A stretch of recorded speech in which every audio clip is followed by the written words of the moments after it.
J'ai un avis assez mitigé sur Priscilla de Sofia Coppola. Il y a du positif, mais il y a aussi du négatif, mais surtout, je remarque que plus les jours passent, plus le film m'est toujours en tête. Il m'a marqué, et rien que pour ça, ça reste quand même un très bon film. Je vais vous expliquer les plus et les moins dans une partie sans spoiler, puis plus en détail avec une partie 100% spoiler.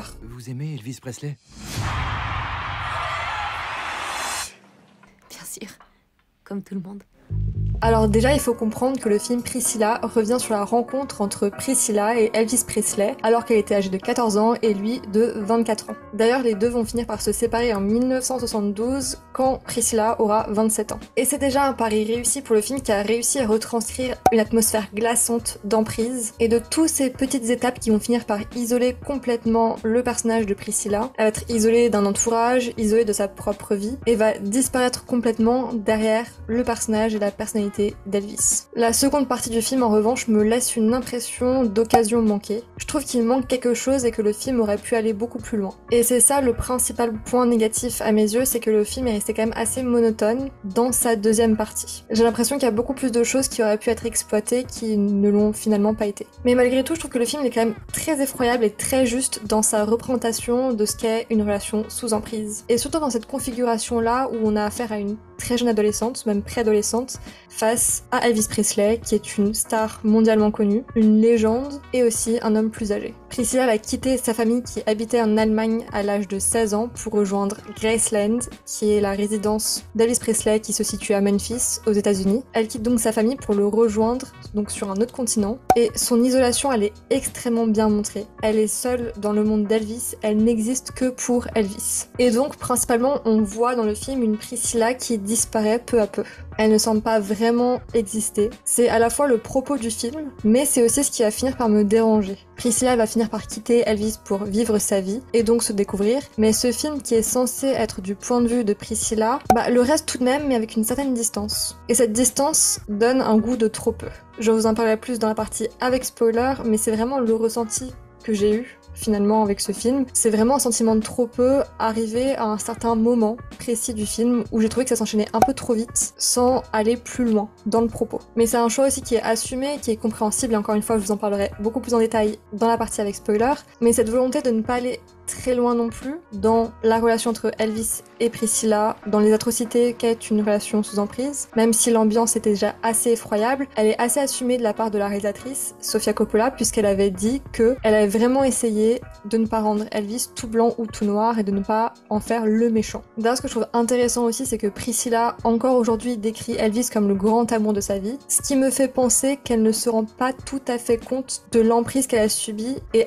à quel point la relation était vraiment pas normale ni saine. Et en sachant ça, je trouve ça intéressant de savoir que le film s'inspire des mémoires de Priscilla, mais aussi des conversations qu'elle a eues avec Sofia Coppola. Et le gros plus du film, c'est vraiment son portrait sur l'emprise, qui est extrêmement bien montré et c'en est vraiment glaçant. Sofia Coppola décrit même Priscilla comme un film d'horreur sur Elvis Presley. Et c'est vrai que c'est ce côté un peu glaçant et cette atmosphère qui me reste encore en tête des jours après l'avoir vu. Et même si pour moi il semble quand même manquer quelque chose dans ce film, c'est tout de même un film que je vous conseille de regarder, à ajouter à votre liste. La prestation des acteurs est aussi absolument incroyable, surtout celle de Cailee Spaeny, je suis pas sûre de la prononciation. Et il y a quelque chose de très poignant dans ce film qui me hante encore, et les films comme ça qui te restent encore en tête plusieurs jours après, je trouve que ça fait partie un peu des meilleurs. Donc je vous conseillerais forcément de regarder ce film. En plus, les points de vue féminins sont assez rares, et le point de vue de Priscilla face à Elvis Presley est encore plus rare. Donc c'est déjà hyper intéressant de voir un point de vue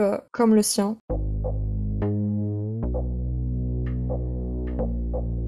Priscilla Beaulieu, elle a 14 ans et elle vit à Berlin avec ses parents. C'est à cet âge-là qu'elle rencontre Elvis Presley, qui a 24 ans et qui est déjà célèbre. Il est en Allemagne pour effectuer son service militaire et on voit tout de suite de très gros red flags. Bon, déjà, hormis la différence d'âge quand même assez énorme d'une préadolescente à quelqu'un qui est déjà dans sa construction de vie d'adulte. Mais le premier lien qui se fait, c'est Priscilla qui est approchée par une sorte de rabatteur qui cherche des jeunes filles à présenter à Elvis Presley. D'ailleurs, plus tard dans le film, quand Priscilla aura rejoint Elvis à Graceland, on verra un autre personnage, un autre homme, qui viendra présenter une autre jeune fille à Elvis Presley, un peu comme Priscilla au début du film. Mais de retour à Berlin, Priscilla, elle a 14 ans, elle rencontre une rockstar, une légende, une icône, elle rencontre Elvis Presley qui souhaite passer du temps avec elle. Évidemment, elle ne dit pas non. Pour elle, c'est un rêve devenu réalité. Lui, il se rend attachant, il lui parle de sa mère décédée, il lui raconte qu'il a le mal du pays, tout comme elle d'ailleurs, et donc il se rapproche par ce genre de discussion-là. Et quand Elvis rejoint les États-Unis, eh bien Priscilla elle est toujours obsédée par lui, dans le sens où comment retourner à une vie normale après ça. Elle pense encore à lui et n'arrive pas à tourner la page. L'attitude de ses parents montre aussi bien qu'ils trouvent pas ça normal qu'un homme comme Elvis Presley, déjà de par son statut, mais aussi par rapport à son âge, s'intéresse à leur fille. Pourquoi? Et ils savent pas trop comment réagir face à cette situation. J'ai trouvé ça très intéressant de voir aussi ce point de vue-là, car ses parents, ils vendent pas leur fille vraiment. Au début, ils sont contre, mais c'est face à l'insistance de Priscilla où ils vont se dire, bon ok, sous certaines conditions. Et finalement, les conditions, elles augmentent au fur et à mesure, ce qui fait que Elvis gagne la confiance des parents de Priscilla, et c'est un engrenage où la jeune fille va tomber de plus en plus sous son emprise. Bon, évidemment, les parents, ils auraient quand même dû être beaucoup plus fermes, mais on voit quand même que c'est une situation un peu compliquée. Le point de vue donné est hyper compréhensible de la part des parents et de la part de Priscilla, et je trouvais ça hyper compliqué d'empêcher ce qui a finalement arrivé. Et ce qui arrive, c'est qu'à 16 ans, Priscilla quitte la maison de ses parents pour rejoindre Elvis à Memphis, à Graceland. Au début pour une visite, et puis finalement, en fait, elle va s'y installer définitivement. Et peu à peu, la cage dorée se referme. Elvis n'est pas présent. Au début, il est sur un tournage d'un film, il me semble. Et le premier cadeau qu'il lui fait, c'est de lui acheter un animal, un chien. Ce qui est évidemment pour lui tenir compagnie face à son absence. Il commence par correspondre au téléphone et elle fait part de son envie de trouver un travail pour rencontrer des gens parce qu'elle est très isolée, elle ne connaît personne, et il lui dit clairement non. Elle ne doit pas chercher un travail parce qu'elle se doit d'être disponible pour lui, d'être présente à chaque fois qu'il aura besoin de l'appeler. Peu à peu, il lui impose ses conditions, et c'est ça qui est bien montré, c'est que c'est vraiment petit à petit. Des conditions pour rester chez lui, pour rester à Graceland, pour rester auprès de lui. Après, il va venir lui dicter comment s'habiller, comment se maquiller, il va même lui teindre les cheveux. Priscilla devient vraiment sa poupée, sa chose créée à son image, de son physique à son comportement. Plusieurs fois dans le film, il lui dicte même les réactions qu'elle devrait avoir, ou les réactions même qu'elle ne devrait pas avoir, sous menace de trouver une autre fille pour la remplacer. Mais il y a plusieurs fois où les deux se disputent et lui dit clairement que elle doit comprendre certaines limites et certaines conditions sous prétexte que quelqu'un d'autre va la remplacer sinon en fait, si elle ne répond pas à ses demandes et ses besoins. Mais il y a autre chose qui est abordée, c'est la consommation de stimulants et de somnifères. Elvis va initier Priscilla à la drogue et pour suivre son train de vie, elle va bien évidemment consommer. C'est abordé, c'est montré, mais après ça disparaît complètement du film. On va voir que ça a eu de mauvais effets sur elle. Il y a un moment où elle a dormi même plusieurs jours suite à la prise d'une drogue, je ne sais plus laquelle. Mais je trouve que cet aspect, il est hyper intéressant, mais il est resté énormément en surface. Mais je trouve ça très étrange qu'on nous le montre, qu'on nous l'introduise, parce que ça montre aussi l'emprise, mais après c'est plus du tout un sujet. Alors que je pense que ça avait quand même une bonne place dans la relation entre Priscilla et Elvis. En tout cas, ça avait une bonne place dans la vie d'Elvis, donc par effet de lien, ça a dû avoir aussi une bonne place dans la vie de Priscilla aussi. Et ça, je trouve ça vraiment dommage que ça ait pas été plus exploité et montré et expliqué sur comment ça a pu jouer sur leur relation et comment ça a pu avoir des effets sur elle. Mais globalement, Priscilla, elle doit gérer ses humeurs à Elvis, ses sautes d'humeur aussi, et globalement ses conditions en fait pour rester avec lui. Comme fermer les yeux sur toutes ses conquêtes et relations extra-conjugales. Il y a une scène très poignante, c'est quand Priscilla elle trouve un mot, je crois, qui lui fait comprendre qu'il a eu une relation extra-conjugale et où Elvis en fait il va inverser totalement la situation et finalement il va lui dire de partir de la maison de Graceland. Et c'est Priscilla qui en pleure et en fait à ce moment-là on comprend et elle comprend peut-être aussi et c'est comme ça que je l'ai ressenti. Elle comprend que d'accord en fait si elle veut rester, elle doit fermer les yeux, elle doit ne rien dire parce qu'elle peut pas retourner à sa vie d'avant. Comment est-ce qu'elle pourrait retourner à sa vie d'avant en fait? J'ai l'impression que cette scène, c'est un peu une scène clé dans la relation entre Priscilla et Elvis. Dans le sens où c'est très clair maintenant, à ce moment-là précis, pour Priscilla et pour Elvis, que si elle se conforme pas à accepter ou en tout cas ne rien dire sur ses relations en dehors d'elle, eh bien elle peut juste partir et trouver quelqu'un d'autre pour la remplacer. Qu'il a besoin de Priscilla pour avoir une espèce de stabilité chez lui, avoir toujours quelqu'un qui soit présent pour lui, mais qu'après le reste ça la regarde pas vraiment. Et surtout elle ne doit pas venir le déranger. Et là Priscilla a l'air de comprendre sa place dans la relation, dans ce que lui il souhaite, et elle a l'air d'accepter ça parce qu'il y a une emprise psychologique, parce que comment retourner à une vie normale chez ses parents où elle était pas très épanouie, où elle avait pas l'air très épanouie, et quitter surtout ce quotidien et quitter Elvis Presley. Et donc on voit vraiment l'identité de la fille puis de la femme qui s'efface pour répondre aux besoins et aux demandes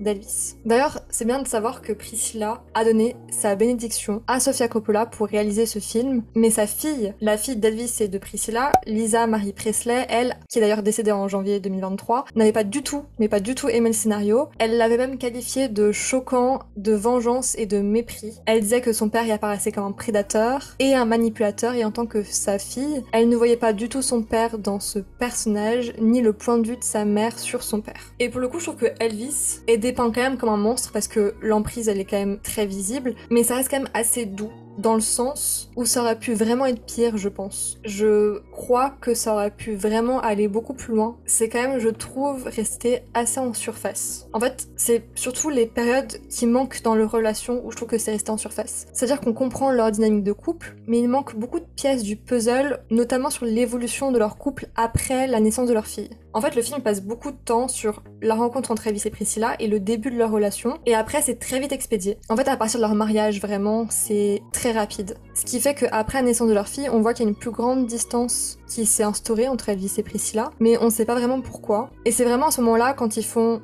une séance photo en famille, où je me suis dit, j'ai l'impression qu'il manque quelque chose. Je trouvais vraiment qu'il y avait un sentiment de manque. Déjà, je trouve aussi que la temporalité, elle est assez floue. On n'a pas forcément conscience du temps qui passe, ce qui renforce aussi l'isolation du personnage, qui est juste horrible. Priscilla, elle est complètement seule. Elle se sent seule aussi, et la réalisation, je trouve qu'elle capte ce sentiment avec brio. C'est l'effet un peu de la réalisation un peu lente, avec des longs plans parfois, qui retranscrit parfaitement, je trouve, justement, ce côté un peu ennui. Parce que Priscilla, en fait, elle ne fait rien. Elle ne voit personne, elle a pas d'amis. Tout ce qu'elle vit, c'est par rapport à Elvis, parce qu'elle doit être présente pour Elvis, car c'est ce que veut Elvis. Et ce que cherche Elvis. Et c'est vraiment ça que ça évoque, et je trouve que c'est vraiment bien capturé comme sentiment et émotion et situation. Mais on sait pas trop ce que Priscilla pense, ni ce qu'elle ressent. Malgré un film de son point de vue, je trouve qu'on est quand même assez distant d'elle. En fait, plus le film avance, plus je trouve qu'elle a de distance. Alors c'est un parti pris aussi de Sofia Coppola qui montre justement une Priscilla qui disparaît, où son identité jeune disparaît au fur et à mesure et s'efface en grandissant derrière celle d'Elvis, derrière son emprise, derrière son contrôle. Je trouve aussi que le film est quand même resté assez lisse. Après, je me demande si c'est pas parce que justement Priscilla parle encore d'Elvis comme le grand amour de sa vie, et pour éviter de trop la froisser, parce qu'elle semble pas avoir réalisé vraiment l'ampleur de l'emprise qu'il a eu sur elle. Après, je crois qu'elle a beaucoup aimé le film, elle avait pleuré quand elle avait vu le film en avant-première, donc bon. Mais vraiment, je trouve que le sentiment de trop peu que j'éprouve, c'est face à Priscilla, en fait. On ne sait pas totalement qui est Priscilla. Elle va le quitter pour vivre sa propre vie, ce qui est très fort. Parce qu'elle le dit, elle ne le quitte pas parce qu'elle ne l'aime plus, elle ne le quitte pas parce qu'elle a rencontré un autre homme, elle le quitte pour pouvoir vivre sa propre vie. Car avec lui, elle n'a jamais pu vivre. Elle a jamais vécu. Enfin, elle a vécu sa vie à lui. Elle n'a pas vécu sa vie à elle. Et ça, je trouve ça très beau et très révélateur. Mais à la fin du film, j'ai pas l'impression d'avoir compris totalement qui était Priscilla. Et c'est ça qui rend pour moi la scène finale un peu brutale, et qui m'a donné l'impression un peu de « Ah, c'est fini, ok, ce goût de trop peu ». Alors je trouve que ça va être très Thelma et Louise, Priscilla qui quitte Elvis, puis qui est dans sa voiture, qui roule, et ça y est, elle est libre, enfin libre. Elle reprend sa vie en main, même la démarre, clairement, mais on reste quand même loin d'elle. Priscilla semble être un peu un tableau vide, ce qui est assez représentatif aussi de l'emprise et des conséquences de l'emprise que peut avoir un homme plus âgé sur une jeune fille en pleine construction, dans sa vie et dans son identité.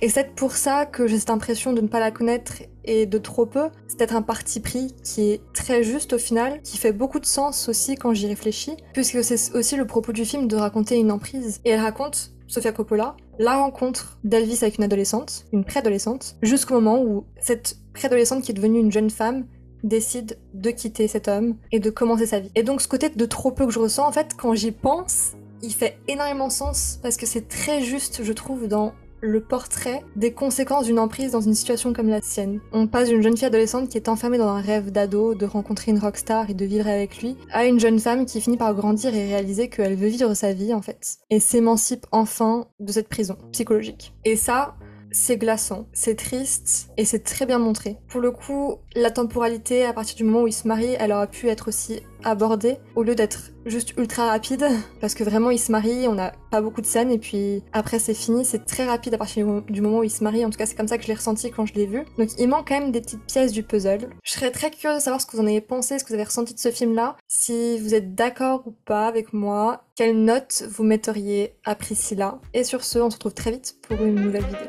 Salut!